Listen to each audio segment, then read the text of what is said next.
د ښځو حقونه چیرته خوندي دي؟ دا یو ډیر مهم سوال دی او شاید ډیرونه په دې لټه کې وي چې د دغه سوال لپاره ځواب پیدا کړي. که تاسې د دغه سوال د ځواب د پیدا کېدو په لټه کې یاست، همدغه ویډیو تر اخره پورې وګورئ، بیا تاسې قضاوت وکړئ چې د ښځو حقونه چیرته او په کومه ټولنه کې ډیر خوندي دي. ځینې ارقام زه له تاسو سره شریکوم چې په هغې ټولنو او په هغې هیوادونو کې له ښځو سره کوم زیاتی روان دی. په امریکا کې د رسمي شمیرو له مخې هر کال له 1.8 میلیونه ښځو سره په زور جنسي تیری کیږي. په امریکا کې هر ورځ په 14,900 پیغلو باندې جنسي تیری کیږي او د بکارت پرده یې له منځه ځي. په امریکا کې هر ورځ 3,900 پیغلو سره خپل پلرونه جنسي تیری کوي. په امریکا کې هر کال 1 میلیون کوچني ماشومان د خپل مور په نس کې ضایع کیږي.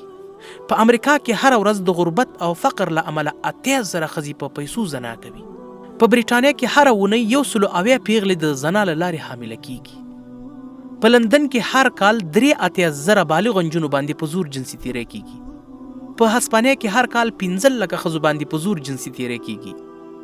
د WHO د راپور له مخې هر کال په امریکا، بریټانیا، فرانسه، جرمني، اتریش او ګڼو نورو غربي هیوادونو کې 4 لکه ښځې د جنسي تیري له امله مري. دا هغه ارقام دي چې په رسمي ډول د دغه هیوادونو له لوري تایید شوي او خپل اعتراف پرې کړی دی.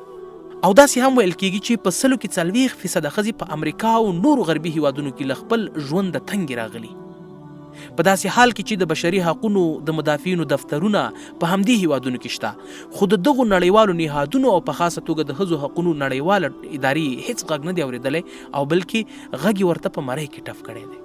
دغه د ښځو د حقونو نړیوالې ادارې په هغه غربي هیوادونو کې د ښځو د حقونو مدافعین نه دي، خو مګرم زما او ستا په اسلامي ټولنه کې د ښځو د حقونو د مدافع چغې وهي. نو باید په دې باندې وپوهیږو چې دا اسې د مسلمانانو پر وړاندې یوه فکري توطیه ده. که نه نور په اسلامي ټولنو کې دا وګورئ، ما چې کوم ارقام در سره شریک کړه، تاسې وګورئ یو اسلامي ملک پکې شته؟ نه، ټول غربي ممالک دي او ټول غربي ممالکو کې د ښځو حقونه تر پښو لاندې کیږي. اسلام خو الحمدلله یو پراخ او ډیر ښکلی دین دی.